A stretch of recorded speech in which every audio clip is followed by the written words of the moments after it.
Champagne is my All right, good morning, folks. my mixed preference. A little after 9 a.m. We are continuing testimony. Today, Thursday, February 27th, we are continuing testimony on our miscellaneous cannabis bill.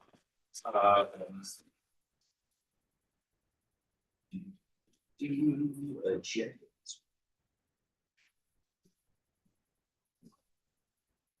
And let's see, we are picking up where we left off the other day. Sam Events. Do we have people on Zoom? We only had. Dave Silverman's in that game. Okay, this is probably the issue. I- I had to change. I'm going so that I can screen share later. Oh, you did? Okay. Okay, Do you so, wanna, if you send me Oh, the should Zoom, change the Zoom. I can send it to Sam. Hey, geez, what's going on? This one. While we're figuring that out, why don't we jump to Colin? Or you, if that's how you would like to do it, Mr. Silverman?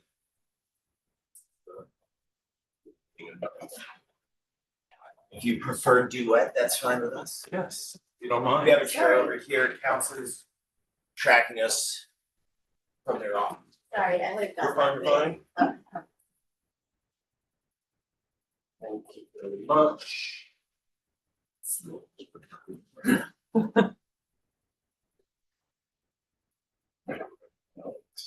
if I can screen share here.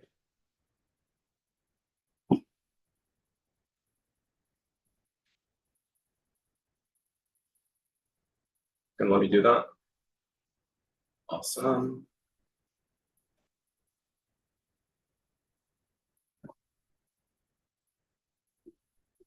That is actually all we wanted to put up here. Great. Hi, I guess I'll start. I'm Colleen. I own Juniper Lane. It's a dispensary and cultivation in Bennington, right on Main Street. I was one of the first to be licensed in the state. I think I was like number 12 to be licensed, and I was in the top 10 first to open in the state here. So I was in it from the beginning. I guess I just wanted to talk about like over the last few years, things have gotten a little bit tougher. Especially in my Bennington location, I feel like I have some unique, things that happen down in southern part of Vermont because I'm a border town. I'm right on the border of Massachusetts and New York. So Dave's gonna talk a little bit more about saturation, but I feel like we feel it even more. Like when I opened, I was the first one. Then we got a second one in my town and I felt that one open. And then we have had 3 more open in my county and I felt every single one of those in terms of my staffing levels have gone down over the years, things like that. Like I used to run 3 registers. I run 1 now. There's been many things that are just kind of like a slowing of business. And it affects not only me, it's like even affects my vendors because we have something so unique here that they don't have in Massachusetts where we're like a really craft cannabis focused state, which is super unique. We get all the vendors I work with are small families or, single people or, there's no big corporations. Even the biggest ones in our state still aren't giant corporations, and I feel like that's where a lot of our value lays, but like I feel like I'm not even able to support my cultivators and my manufacturers in the same way that I could in like the earlier years as we've gotten more and more saturation of cannabis dispensaries all over. And the thing my biggest thing isn't even competition necessarily like in the state makes it worse, but like my biggest competition is people go 10 minutes over the border into Massachusetts and buy ounces of cannabis for $60 to $80. And that's something I can't compete with for a couple of reasons. Number one, our tax rate is much higher, like 14% higher.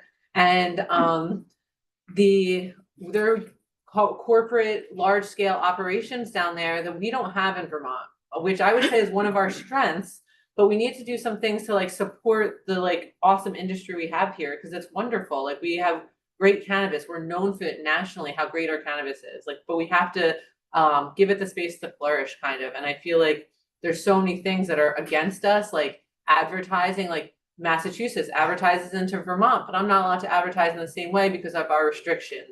That's a huge hurdle for me. There's like a couple other things that are just really have become really kind of taxing on us that we're always kind of trying to fight instead of just flourish. And I feel like there should be a lot more flourishing happening.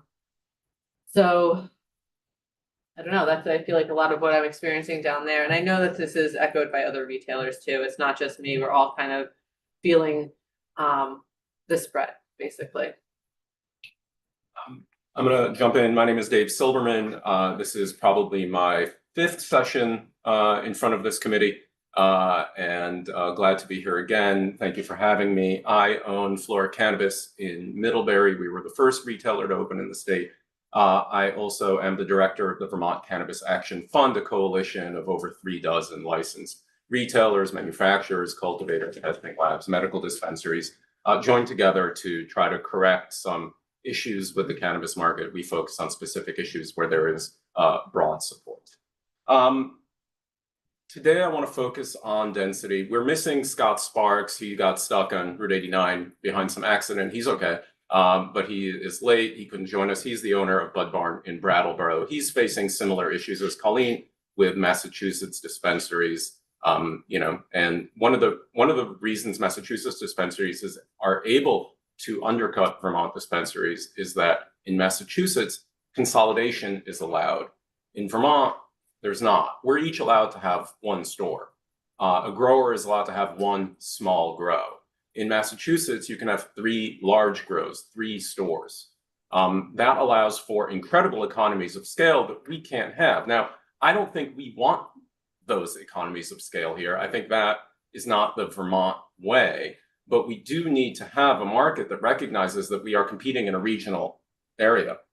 Unfortunately, since last year, when you called for new retailers to be distributed based on population and market needs, which was the exact legislative language, based on population and market needs, since then, there's been a 38% increase in the number of licensed cannabis stores. During that time, we're seeing just 6% annual growth in statewide sales. That's based on official tax data from December. We have already squeezed all the juice possible out of getting more stores into more towns. The market is saturated, not just in hyper-saturated places like Rutland, Burlington, Derby. There are towns of extreme concentration, but the market is saturated statewide. We have 7 times the national average of retailer concentration. I went and put this chart together, shows you of all the legal states, plus Oklahoma, which is a crazy example because they're medical only, where we are in terms of stores per capita. This is bad. We're 18th, 1 store for every 5,700 residents. That's not a business model that works. And even when you include tourism numbers, because Vermont does get more tourism than most other states on a per capita basis, it doesn't look a whole lot better. It's still really bad. And tourists are not here all the time. They don't shop as much. And many of our tourists come from states like Massachusetts and Connecticut and New Jersey and New York, where they now have stores at home.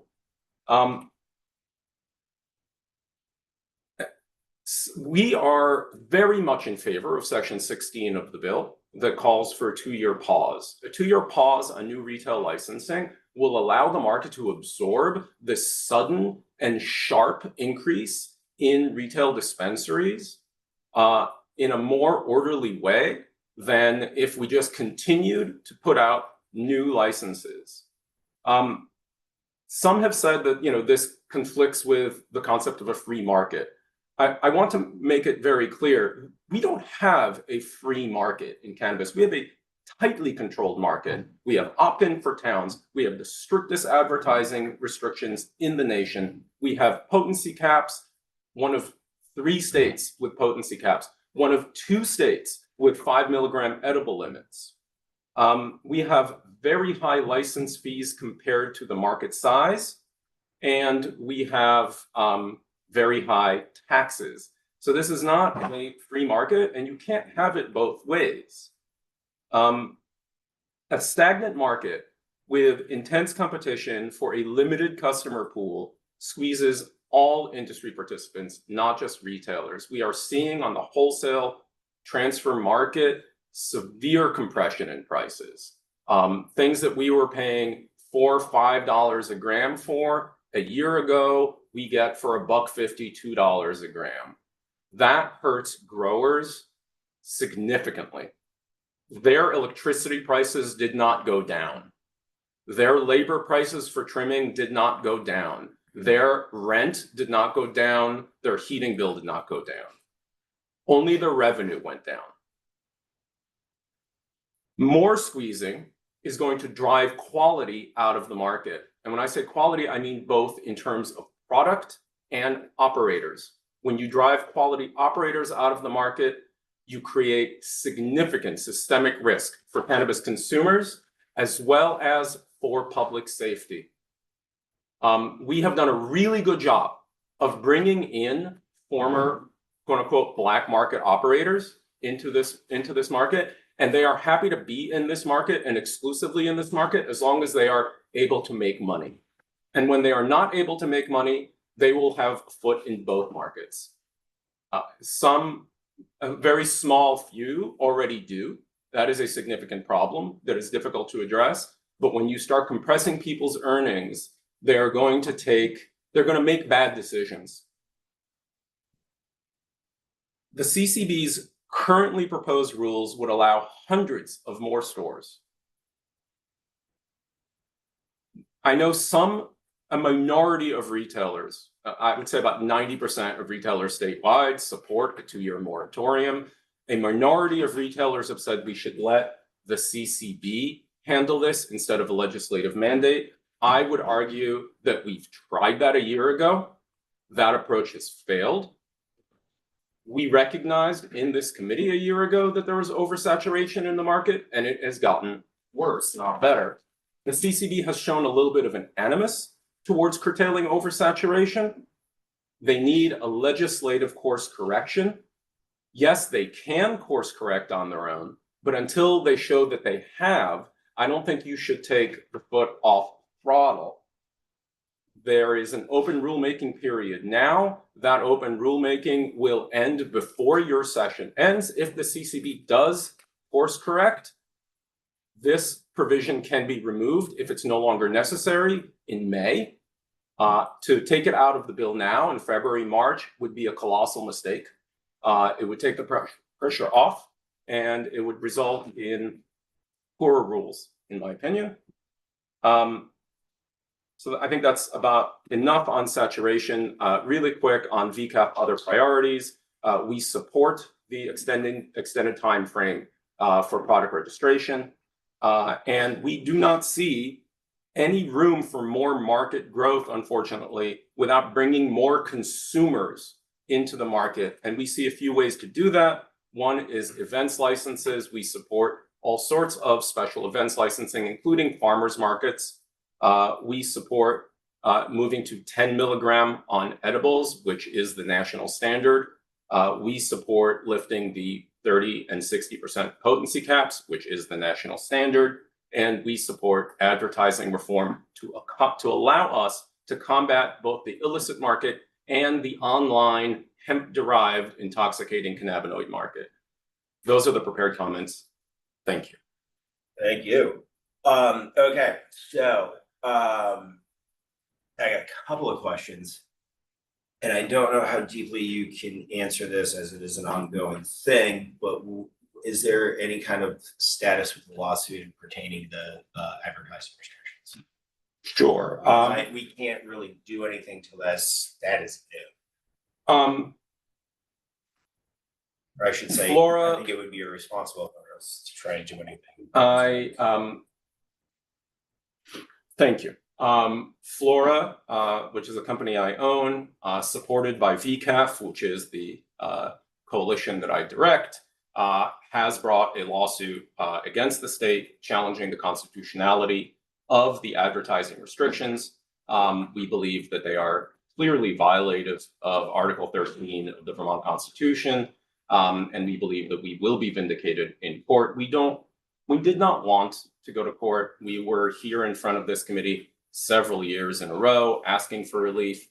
We understand the legislative reality. We understand, we saw the floor vote at the end of the session last year. I'm not naive. So we had to sue to vindicate our rights. So that lawsuit is pending. I will tell you that we are open to settlement negotiations with the Cannabis Control Board. We've reached out. We will begin those conversations with them. I don't know how likely that would be. The lawsuit is proceeding. It could take quite a while if it goes all the way through trial. So basically, so I guess sort of like a timeline ballpark is just completely unknown at this point. It will certainly, if it goes to trial, the trial would not resolve before this legislative session ends. My next question is about the municipal opt-in. Now, one of the points people are raising within the clustering conversation is like, with municipalities that have opted in, obviously that's what the clustering is occurring. But then we have many municipalities that have not. So there's sort of just like retail desert, for lack of a better term, we like to use those as terms are these sort of gaps within the market with any type of retail presence. So if within the conversation of stopping the issuance of retail, has your organization given any thought to having an exception or something written in where if a municipality that is in one of these areas, geographically speaking, that does decide to allow for retail presence, having more of a path for that, given those dearths of acts? Yeah. So as I said, the market is saturated statewide, and we recognize that there are areas that are not as served as others, but we don't believe that there are actually any significant population centers that are not being served. Now, there currently is not a dispensary in Essex County, population 3,000. And I don't think that putting one that, very, very low population in Essex County. Anyway, go on. So what we support, which is already in section 16 of the bill, is allowing existing dispensaries first opportunity to move into a newly opted in town. And the reason we want to allow existing dispensaries to do that is because that inherently relieves congestion elsewhere, because we're congested everywhere. If you open up a new town and let new applicants in, now you're adding to a system that's congested. Now, whether it's the way section 16 deals with that is perfect, nothing is ever perfect. We would certainly be open to other ways of addressing it. Perhaps some period of time where if an existing dispensary did not want to move in to a newly opted in town, then it would open up a little earlier than the 2 years. That I think would be acceptable. But I think it's critically important when you have 114 licensed dispensaries in a state of 630,000 people that we do not add to that number right now. There's just too much. Okay, so what you're mapping out with that scenario is allowing the existing license to just relocate their presence and their license to the municipality that would now allow for. Correct. And that's already in section 16 of the bill. I got you. I'm just saying it out loud. YouTube, Bill, and everybody else watching. Okay. Those are my two questions for right now. Does anybody else have anything for these folks? No. I think we might have just seen our friend Bud Barn arrive, correct? Good fire. Wow. Bacteria. This is Scott. Oh, cool. All right. Do you folks have anything to add for right now? Bigger than that. Thank you very Thank you so much much. for your time. We remain available to you, of course, at any time. Sure. Oh, and we do have Sam Bellavance just joined us, so I know Sam is traveling, so I'm conscious is. Oh, Madam, sorry, can I just introduce the other folks in the room that are part of our coalition? Please.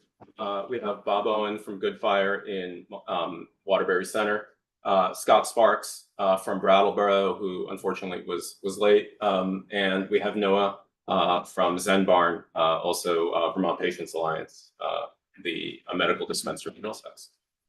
Thank you. Welcome. Glad you made it. So I think I want to go to Sam next. He offered testimony, conversational testimony at the roundtable that Lieutenant Governor Rogers hosted, and Representative Boyd and I wanted to invite him back in and speak to the committee in totality. Sam, how you doing? Good. Thanks for having me today. Apologize for my appearance. I'm on a family vacation in Florida right now, but recognizing the importance of this conversation, I'm hidden away here and ready to speak to any questions you may have. No. Thanks for finding the time, and this is why we love these like hybrid access options. So, please go ahead. Yeah. So my name's Sam Bellavance. I have a outdoor cultivation license in South Hero, Vermont. Snowed Sunset Lake Cannabis is the business name, and then we also have a retail store in South Hero called Lake Effect, Vermont. So probably my biggest issue that I would like the committee to be aware of is surrounding product registration. For those who aren't familiar, every cannabis product that's sold in Vermont, whether it is a flower, a joint, a gummy, a beverage, needs to be registered by the Cannabis Control Board. As it currently stands, those registrations last for 1 year before they need to be renewed. This has resulted in kind of a glut of pending product registrations that the board is trying to work through as quickly as they can, but there are significant delays. And, we have seen with the overwhelming number of registrations, different products maybe not being viewed as thoroughly as others. So what we at Sunset Lake, and then also for me as a board member of the Cannabis Retail Association of Vermont, we're pushing for a biannual registration process. As it stands, I believe that is in the bill, section 10 of the draft bill. So I was very happy to see that, and I'm very supportive of making that change from an annual to a biannual product licensing fee. One question I may have is in that section 10, there appears to be some new language allowing the board to issue longer product registrations prorated at the same cost per year for products it deems low risk and shelf stable. I guess I would just question if that language is necessary because, I would presume that any product registered would be low risk and shelf stable. So I'm not entirely clear what products the board had in mind. And I would just ask for clarity, maybe if there's a follow-up conversation the committee has with the board, if they could identify what specific products they have in mind with that section. So I think that would be helpful in terms of, just nailing down exactly what this would affect. Because really, the way I view it, registration is more of a legal due diligence and, holding companies accountable the same way you have your car registered, but then you also have a annual safety check and inspection on your vehicle. So I think that's what I would like to see the board get to, where registration is that, that legal due diligence, making sure companies are accountable for the products they're putting in the market. But just because a product is registered for 2 years, that doesn't do anything to inhibit the board requiring more frequent testing or inspections of products to assume that they're safe for the public. So that's something just to keep in mind. Just because a product is registered for 2 years, it doesn't mean that it limits the board's ability to address potential risks for any given product.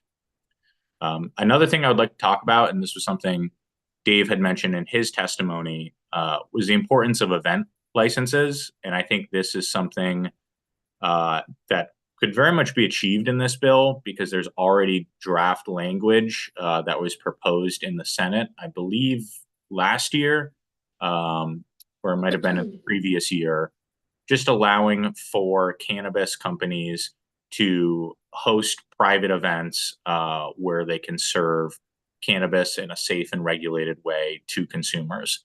And this is something that we already have a precedent in for the beer industry, where a company can have a beer tent at a music festival. Think about Vermont Beer Fest at the waterfront, where you're essentially creating a zone where consumption can occur within that zone. And that's a great way for retailers who may be feeling pressed by the density issue to access consumers by hosting these events and paying for that event license. It's also a way for cultivators who may not feel like they have enough access through stores and retailers to collaborate with a retailer on those events and access that market. So that's something I really think we should keep in mind, especially with the draft of this bill, where we're proposing a new trimmer license. I'm not against the trimmer license, nor is CRAV, but I think we're all questioning, why a proposed trimmer license is in here when that's really at the roundtable. That was not something that was advocated for by anyone at the roundtable, whereas there's almost universal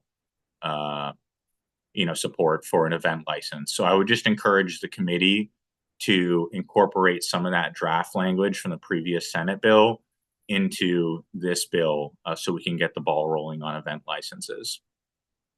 What are other states doing right now comparatively with events licenses? I would have to do some further research for that. I'm happy to look into that further, but I'm not aware of the specific language that's in other states. I know there are states that allow for event licenses, but I'd be happy to, get something drafted up and deliver that to the committee in writing. Okay. I'm to speak to that and the crossover clock that we're looking at right now. Our goal is to vote this out like middle of next week or the middle of the week when we return after town meeting break. Now that would require a ton of testimony and not really understanding what the and yes, I do know the language was drafted because I helped draft the language last cycle. I think that it would be, I'm just trying to set realistic expectations for everyone in and around any type of consumption or events. We just do not have the clock to dive into something that deep and that new before crossing. So I'm happy to help you guys have that conversation with the Senate, but I just want to set realistic expectations. Consumption and events side of the policy. Okay, well, thank you for that. I just had a colleague of mine reach out and let me know that New York has farmer market style events as part of their. But that's just is that for sale or consumption? I believe it's for sale, and that's something I think it's a conversation, even if you're feeling like the committee's pressed for time. I really want to get the ball rolling on it because it's one of the few issues where we see cultivators, retailers, even members of the Cannabis Control Board seeing that as a future path for growth for the industry. So I would like to, even if you're thinking there we might not have the ability to get it through committee this year, as much testimony on the potential of events we can get done this year. I think it's for the betterment of all. Thanks for sharing that. Any question for yes? Hi, good morning. Could you quickly walk us through or just explain when you register a product, what information are you providing and maybe how long does it take to go through that process? Sure, great question. So when you're registering a product, you need to provide an image of the label just to make sure that all of the labeling requirements are met, and they are quite extensive. You also need to provide multiple test results for the product. So this would include potency, terpene analysis, heavy metals, pesticides, residual solvents. These tests typically take 1 to 2 weeks to conduct. And so you have to also think about if it takes the board, 1 month to approve a product, you need to add in the testing time, you need to add in the time it takes to design and print labels. So really you're looking at, a process where it's taking 2 to 3 months, but sometimes up to 4 to 6 months to get a product to the market. So there is a pretty extensive set of documentation you need to provide the board with. And I think that's great. And that's really what I'm trying to get is we should have a thorough analysis of products before they enter the market. But I think part of making sure we have that thorough due diligence would be expanding it to 2 years, just so there's not that pressure to crank out renewals every single year. We do a really, really thorough review on a biannual basis. Thank you. Representative Boyd? Wondering if you could share your perspective on section 16 of the moratorium. Yeah. So it's obviously a very hot topic in the cannabis community. And I do agree with Dave on the sentiments in the retailer space. People are feeling oversaturated and concentrated in specific townships. I would say from my perspective, I would like to see these kind of restrictions done through the board on the rulemaking level. CRAV, the Cannabis Retailer Association of Vermont, has submitted comments to the board supporting a rule that would allow density up to the point of 1 store per 5,000 residents per county. I think the existing draft rule that was submitted by the board was on a town-by-town basis, which I think is maybe not the best way to explore this, just because we're doing it on a town-by-town basis of 2 stores per town. That would essentially allow for a lot more stores in the most rural parts of Vermont, where there isn't necessarily the demand or need. But again, I think there is an issue here. I'm a little nervous about it being done in statute, where things might get, the 2-year might be extended to 3 years, might be extended to 4 years. And ultimately, my focus as a farmer and a business owner is on how to grow the industry. And that's really what I think our committee should be focused on here. We have this brand new agricultural commodity that is pumping a lot of money and jobs into rural Vermont. And that's a fact, whether you support cannabis or not. Right now we've got 18 employees in South Hero. That would not exist without, the cannabis program as it exists. So I really think the conversation should be, how do we grow this industry through things like events, through things like allowing opt-in versus opt-out. And I think issues around density and oversaturation would be best left to the board. Thank you. Council, I want to check in with council from CDCB over here for a second. Would you just like to speak from the gallery, or would you like to come up? I'm kind of behind a pillar, so maybe I should go up. Yeah, sorry. Please join.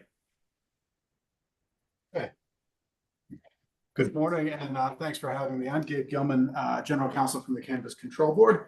And Mr. Chair, I'm not sure I've ever given you a walkthrough from the top, but that's not what I'm here about right now. I think you want me just to speak to section 16 of the proposed moratorium. Please. I think, like Sam, the board, understands the sentiment and the market dynamics that drive the desire by incumbent retailers to have the legislature close the window for a definite period of time. And like Sam, we think that this body is the wrong place to do it when you have a well-equipped analytical mechanism and a really tuned-in board. We have 3 full-time members. We just contracted with market analysts to really do a deep dive into our market. And more important, the problem is effectively solved for the time being in the same way that the retailers proposed to solve it, but it's solved at the board level. So there'll be more flexibility coming out of it. I want to walk you really quickly through how we got here in terms of the history of this idea that the board would control the market by controlling entry to the market.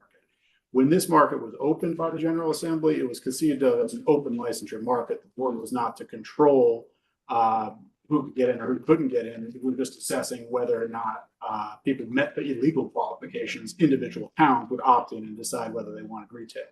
It was widely predicted that that would lead to idiosyncrasies and overconcentration, and that did happen. However, the board didn't have authority until this summer to base its, to write citing rules, to base its decisions on licensing on what it thought of the market or geographic concentration. Just didn't have that authority. So we wound up in this weird position. You open a market, and I think one of the things I want to emphasize to you is there's something about cannabis that makes people think the principles of microeconomics have been suspended. They haven't been. And so there's going to be a market equilibrium, and there has been in every state that has ever had a cannabis market. It's a very unusual thing to just open the gate and say this used to be illegal, now it's legal. So it's a very unusual dynamic. But the government can do a lot of harm freezing things in place. And so returning to the so when Mr. Silverman talked a little bit about the board's reluctance to get in there, there's some wisdom in that. I think the treading cautiously in interfering with an evolving market is sometimes smart from a regulatory and public policy perspective. Nonetheless, when the board got everybody got the message last summer, this is going too far. We're really having problems. Municipalities that opted in were not feeling great about it in some cases, and it just looked irrational from space. And so the minute the board had authority to close the acceptance window or to write citing rules, it closed the acceptance window then. There's a long tail on that. I know some of the testimony said, why did we get more, right after the board got that authority, we got more retail licenses. That's because there's a bit of a long tail on the license application process, and there are due process rights afforded to the people that were already in the process at the time the window closed. That was aggravated by a rule that said we had to give 30-day public notice of our intent to close the window before closing it. And so we looked, and we could see from space people are going to rush the door, and then the sooner we shut it, the smarter it would be. That's exactly what they did. Nonetheless, there's a long tail on it. But for 4 months, the board hasn't accepted retail applications. Another important note to the argument that sort of we solved it already in a sense is that the board's mandate was to develop retail citing rules. We have an open top to bottom revision of our administrative rules, of which that is an important but not sole component. The board just yesterday evaluated the public comments that have come in. We had a hearing on the rule and the proposal on the 20th. Got wonderful feedback from many thoughtful people in the industry, many public health people, municipal officials, really, really productive conversation that is going to lead to a really thoughtful citing rule. It also led the board to conclude, which it did at its meeting yesterday, that we are not where we need to be in terms of having that as refined as it should be. We need to account for things like the problems that were spoken of today that are really very nuanced and the kind of thing that a board is really uniquely situated to look at. For example, what happens, if you were to do what the incumbent retailers have suggested and freeze everything in place, but let incumbents and incumbents alone move? You could get this really perverse outcome where an entrepreneur in a rural area close to home has been working like heck to get the town vote to opt in, has been working and lobbying the local neighbors and working through the difficult process of getting the opt-in vote. Town opts in. Who can go there? Not him, somebody from Burlington, because they already have a license. That is a little bit perverse and not an outcome that we want to see. I say that to illustrate this is the kind of nuance that I just don't think that the legislature wants to administer. The board has really worked hard, and I'm proud of the people I work for. I think they've really worked hard to reconcile the needs and desires of municipal officials, public health officials, and industry, and the public, the consumer public. So for all of those reasons, we really would encourage you to leave the board to kind of do its work with the quite new authority it has to write citing rules. Because of the board's decision yesterday, it is a practical certainty that the window to accept new applications, retail applications under the rule to be is not going to happen for at least a year and possibly 18 months. That's how long it's going to take to get this right in administrative rule. But when we come out of getting it right, the worst thing that could happen, the most frustrating thing that could happen if it's your job to do this half the day, is that we'd have our hands tied and it wouldn't matter. Or that we would wind up in perverse situations such as the example I just gave you, where local was frozen out by an incumbent. So for all those reasons, we don't love Section 16. We understand why it's there. We do not dispute that we've got some really odd concentrations that need to work themselves out. The ultimate mechanism that does that is market competition. Eventually, over time, retailers will move to places where it's rational for them to move. And eventually, over time, we're going to have more towns opt in, and there'll be more places for them to go. And the board is really working very hard and quite productively on getting a really nuanced rule that will let people work fairly in a market that's dynamic. We're also quite concerned about small cultivators. You don't see cultivators here asking for this because it's not good for them. The small cultivators really struggle to get into the market. It would break my heart to do all the work that we've done in Vermont. We have a very unique system because you all asked for it, that nurtures small cultivators and small farmers, that prevents monopolization, is kind of hostile to horizontal integration. It does allow vertical integration. And so if you freeze the existing retailers in place, their supply agreements are going to become more entrenched. Nothing prevents them integrating vertically in their own operation. All of that is inimical to the incredible efforts, and mostly successful, of this board to have small cultivators. Our most numerous licensees are cultivators. They're not retailers. And so there's this unseen bit of the market where we really have done a great job avoiding consolidation and promoting a uniquely Vermont craft market. If we become an agricultural commodity in this, we can't compete nationally. That's not the future. The thing that we've always been good at as a state is our craft work. We've got phenomenal people doing that and a lot of dynamism there. A legislated freeze on incumbent retailers where they are could do a lot of damage to our work there. And it's an area where you've really been successful. So break my heart in particular to have that. But so that's what we're thinking about this. If there are any questions, happy to answer them. But for all those reasons, we think we've got it in hand. We certainly recognize that the concentrations are not as they should be, but the problem is, if not solved, at least frozen while it's being set. No, thank you. All right, so Representative Boyden, then Waters Evans. Our question goes to a different subject if you're. Okay. I think it's fairly quick. When you mentioned earlier that you said as more towns opt in, are you seeing that happening frequently, or is it? It's slow. It's slow because it has to go to a vote of town voters. There has to be some real motivation to get in. I want to say 2 or 3 we have votes coming up to opt in. One, Wilmington actually wants to opt out. They have 2 already, and I think their feeling is that's quite enough. So it's just like not even 1 a month then necessary, like 12 a year, maybe fewer than that. It really depends. I mean, it depends on the behavior of idiosyncratic municipalities, but they're not double digit. They're not clamoring to opt in. No, we're hoping they may. I mean, we think the more attractive we make these businesses, and one of the scorned retail or the scorned advertising restrictions actually help in some ways to make towns less afraid of hosting one of these establishments. We've been really successful with it. And so we're hoping that the better that, the more confidence that gives them, the more towns will opt in. But it is a slow process. There's no question about it. And do you think that seeing other towns not have terrible things happen when they have these retail establishments is going to, are you anticipating that over time it's going to remain steady or increase as people gather more evidence and experience? I hope so. If we nail the citing rule, I feel like reluctant municipalities would have a lot more confidence getting in the system. I absolutely think that is the case. It's one of the reasons we feel that it's so important that it be done in a careful and nuanced way. Thanks. Sure, thank you. Representative Boyd? My question relates to the trim and harvest license. One thing we heard at the roundtable was, just a want for seasonal help, with harvest of the plants. And would this license help with that want? I don't know how. Very much, very much. So that one is interesting. That's a regulator's desire. I think that folks said, well, where did this come from? This wasn't a desire of industry. That's right. It's our desire. Earlier when I said the principles of microeconomics aren't suspended, we found that out in a big way.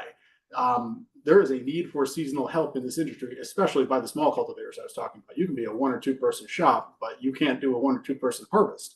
And so naturally, the people, corporations showed up to meet that demand, and they got people cannabis establishment ID cards that are meant to be attached to an establishment and don't really mean anything unless they're attached to an establishment. They started hiring those folks and then contracting with licensees. They're then sending, and it's very important then that we have all the security protections that ensure that people, have been appropriately background checked, don't have a disciplinary history, haven't ripped others off, for example. There's also a horticultural reason that we're interested in regulating this. Those people, because they're going from site to site to site, can carry plant pathogens with them. And so, our kind of science department so we don't truly have one, but our horticulture people are really worried about that. They want to be able to make sure if something goes wrong there, or we have a corporation become a vector, we have hands on that. We want to do it in a really lightweight way. That's why the proposed fee is very small. But what was really happening is there's so much market pressure to do this that we have these corporations popping up forward with no regulatory category. And we're sort of saying, well, that looks like unlicensed activity, but we can't really stop it. That would break people. So what we've proposed is this very lightweight trim team credential. And among the things that I think our board members are interested in is things like labor protection. This would make sure that the corporation was appropriately insured, that it had worker compensation insurance. People get hurt sometimes. So that's what that's about. It's really just meant to kind of reflect what happened in the world without our control and just kind of build a little structure around it. Boyd, then Pisno, sorry. That's okay. Yeah. That's okay. No, I totally forgot you. I apologize. I'm sorry. Go ahead. Just wanted to turn back to Sam, wondering if you have any perspective on that. I do. Sam? No, Oh, I'm sorry. I'm sorry. I'm sorry. Tell me how I really feel. We agree with you on both Yeah. aspects that you raised. Yeah, I mean, I think there is a need for seasonal. I'd say for my business, we have our set of fixed employees that we use. So again, it's something where I'm not clamoring for the trimmer license, but I'm certainly not opposed to it. I understand the reasoning behind it, and I understand where the board's coming from there. I think my only comment would be, just keeping in mind, what we heard at the roundtable, where if we want to have the conversation on new licenses,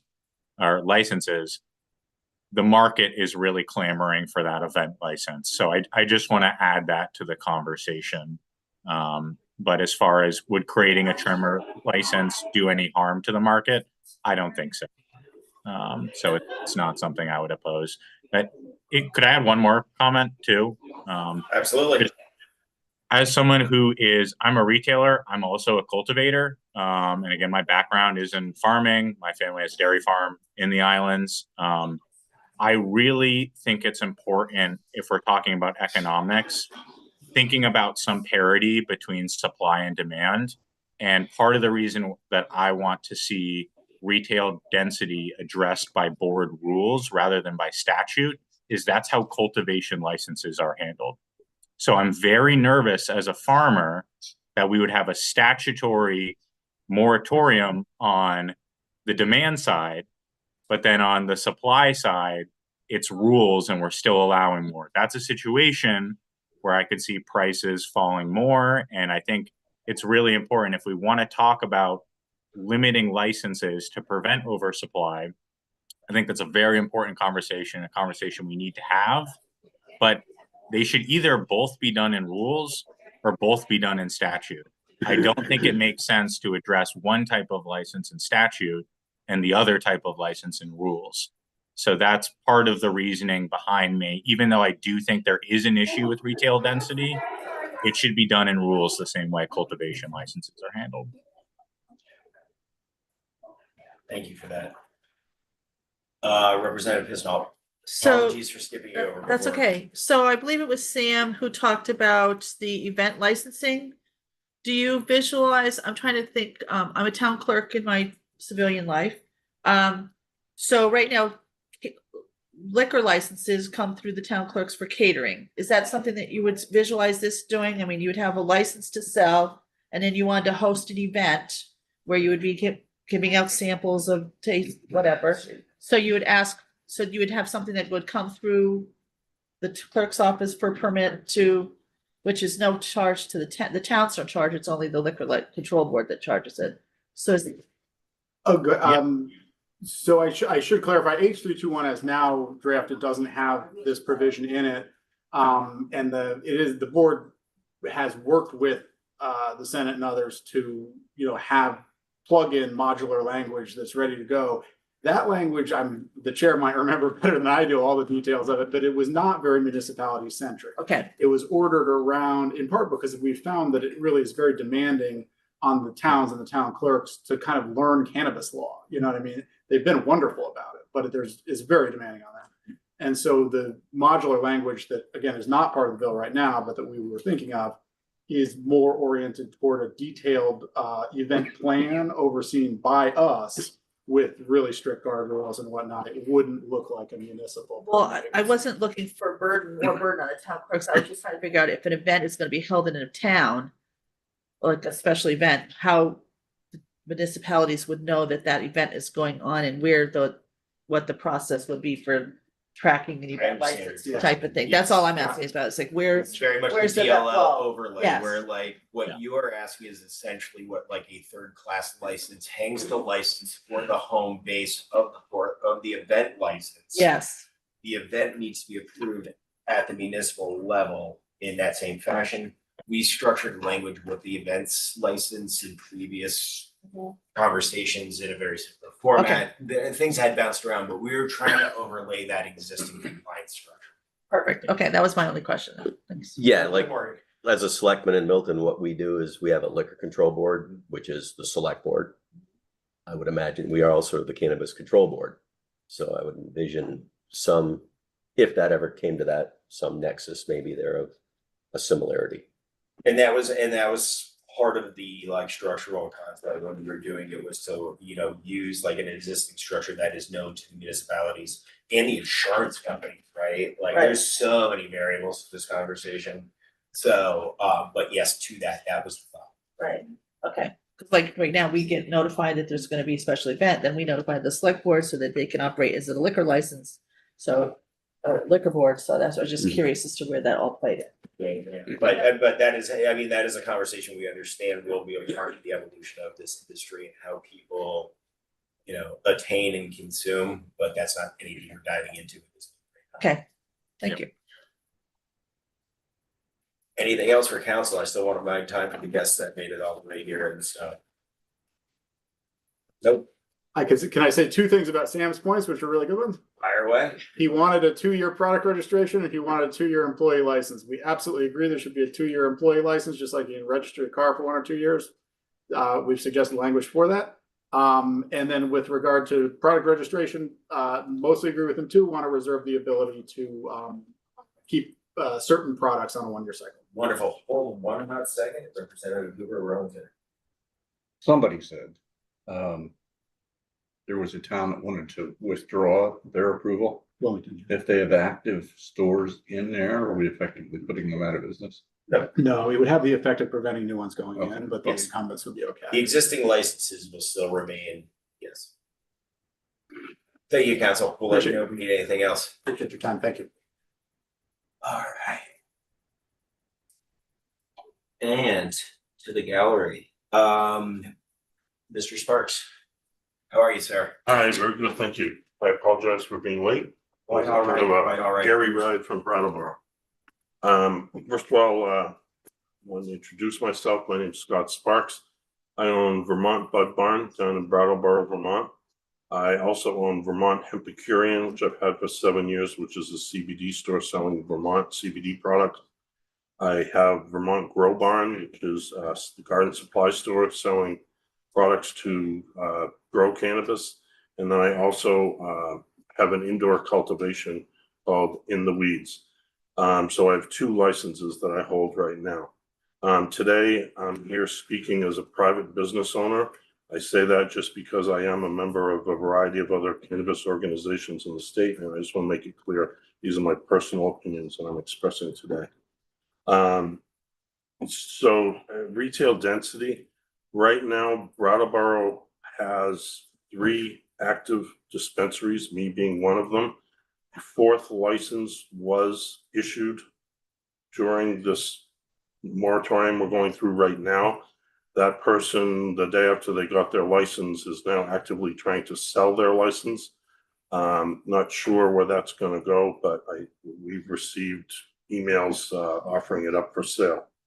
Has been pointed out previously, one retailer for 5,700 people is a lot. I mean, if I won't say I'm struggling, I'm stable, but if more retailers open in Brattleboro, especially this 4th one or potentially a 5th, that would absolutely put at least one of us, if not 2 of us, out of business.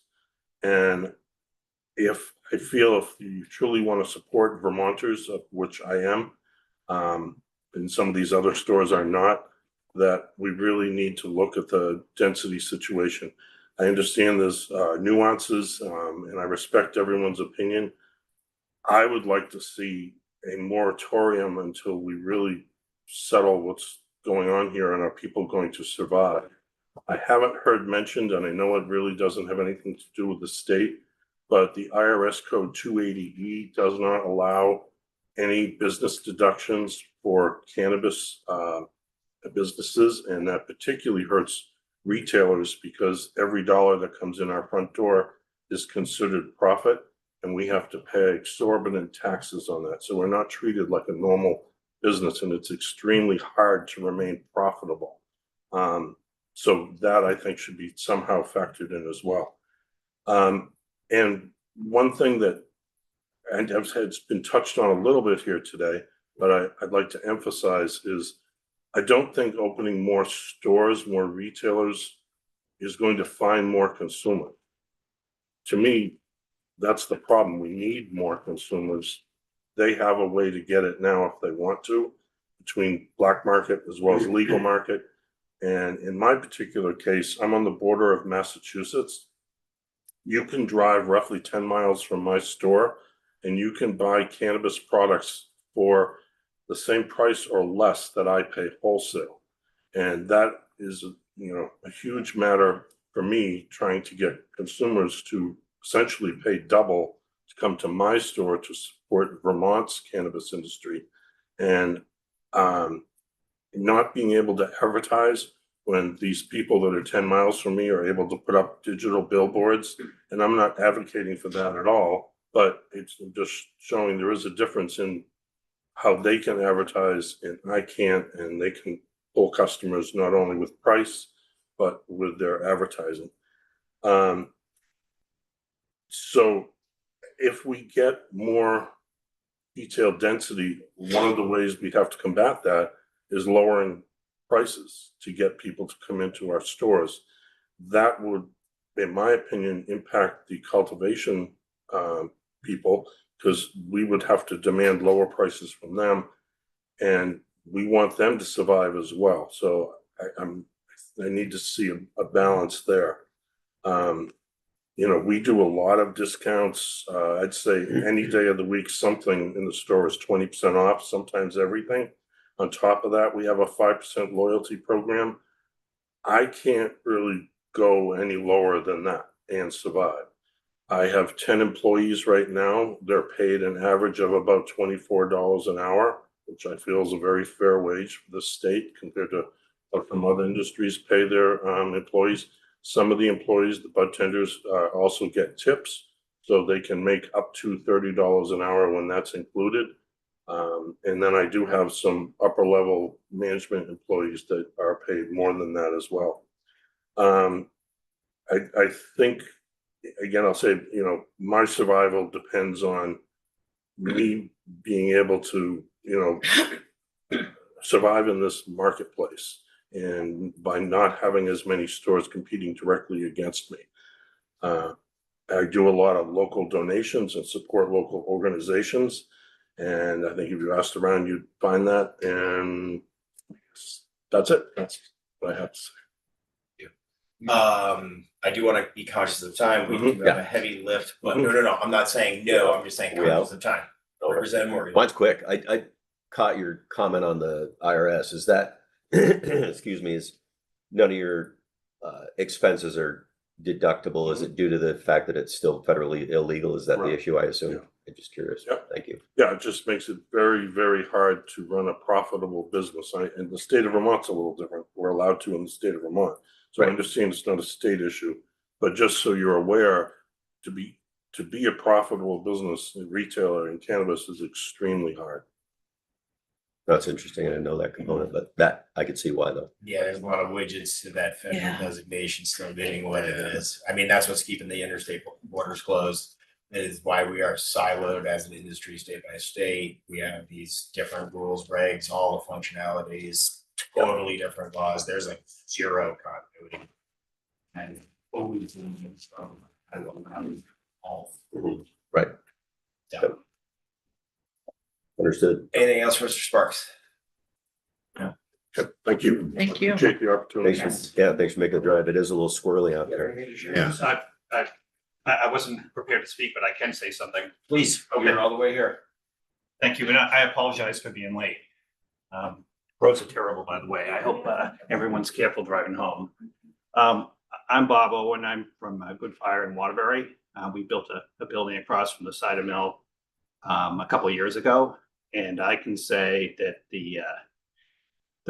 these businesses that are in this cannabis business right now are struggling because of the oversaturation in the market, and we really need to take a look at the number of units that are being allowed to be put up. I also feel like the restrictions on advertising are killing us, and it's very difficult to run this business without advertising, particularly in the tourism industry. No, and I mean, that's very known. I mean, this, the last session, this committee supported, you know, changing the language in the Senate, and I can speak for myself personally, where I've always felt that those regulations were unnecessarily restricted.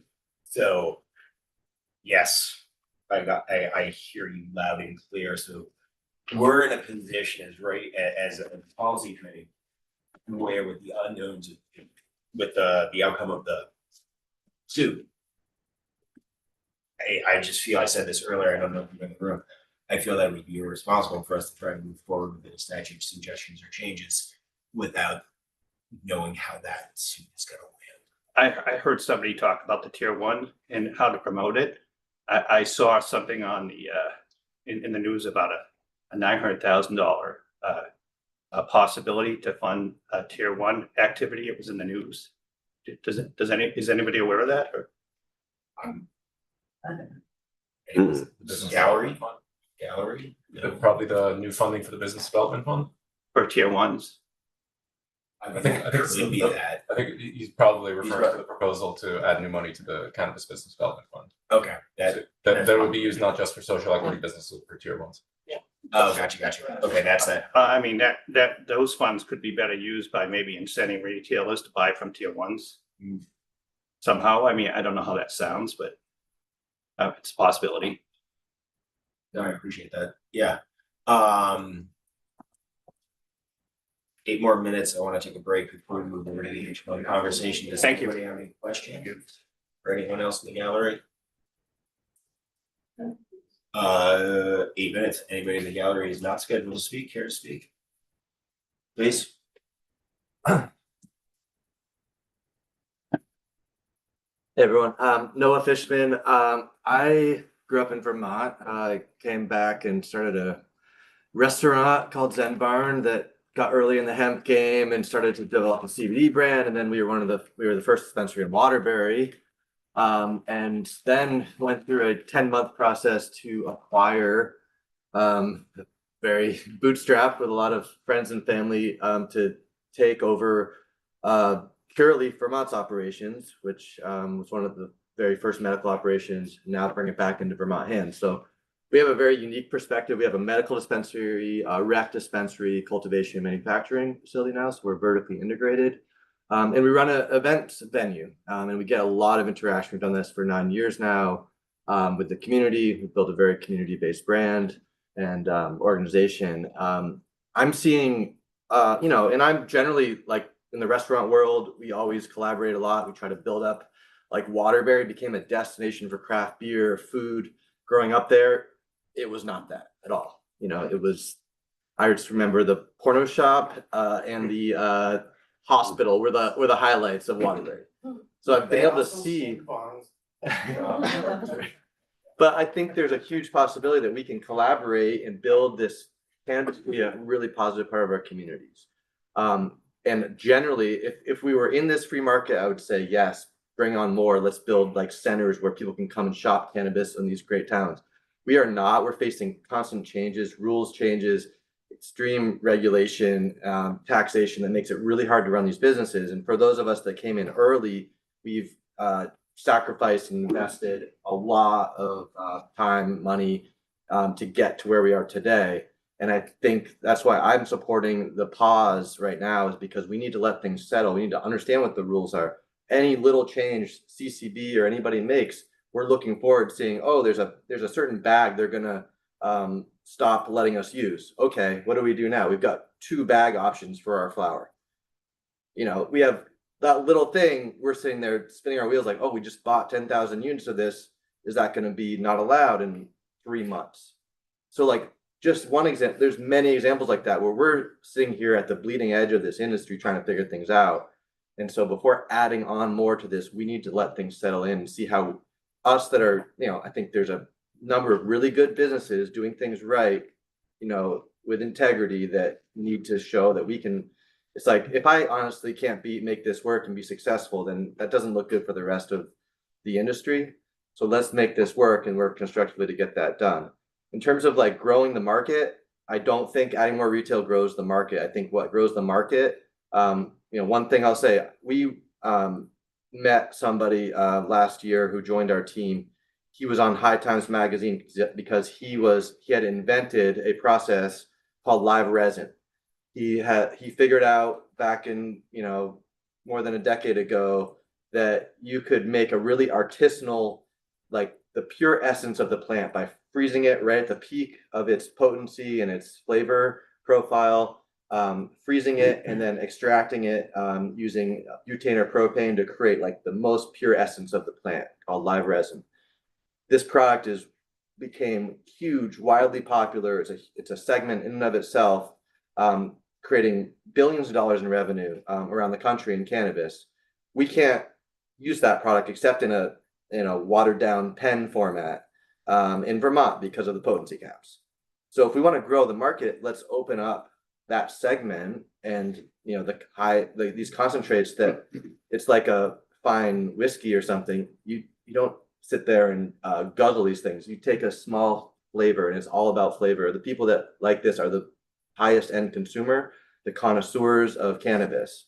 So we need to get things like this addressed. Events, I run an events business. People come in all the time saying, where do we consume? We just got all this great cannabis. Sorry, there's no legal way for you to consume in the state of Vermont. They're coming from Massachusetts, New York, Connecticut, saying, are you kidding me? Vermont, of all places, doesn't have this? Like, if I go to the resort, like, there's nowhere for me to legally consume. So it's a real, and a lot of people do want to follow rules. They're not, this movement used to be all rebels. Now we're opening it up to normal people. My mom has started to use cannabis after 30 years of not considering it and is, really careful about, wants to make sure everything is legal. And people in that realm are thinking, I can't smoke in Vermont, so why should I buy it? They're not looking to stock up to go home. They're looking to have a nice vacation. And so we get people coming into our dispensary, coming into our venue saying, what is up with Vermont? This is supposed to be a bastion for all the relaxation, for people to come and have these great experiences, and I can't even consume here. So that's, bottom line. I think we need some time to let this sort out. We need CCB to be able to have time to also support us to get these rules ironed out so that we can be successful. The med program needs help. It's been declining, and we still need work on the rules for the med program. Let's get this sorted out before we sort of add on more to this, more licenses. Yeah, I appreciate that. Does anybody have any questions for Noah? We are at about a 2-3 minute clock before I want to break before we get into H1. Anything for our snap this here? No. All right. Thank you very much. Go. Okay, Representative Boyden, we got a couple of things to poke at, so we'll talk about that after the fact. I do just to say publicly, this bill came out late. It just barely got its bill number. We were working off a draft number, so we knew things were going to evolve. We're at the point where it's going to evolve. We have our break week, but we're going to continue to refine this thing. We do have to move a product out by 3/14, or we don't make the crossover deadline. Crossover deadline is not an end all be all to the conversation. Just wanted to say that loud and clear. With that, we're going to take a break for a few minutes before we get back into the H1 conversation. I appreciate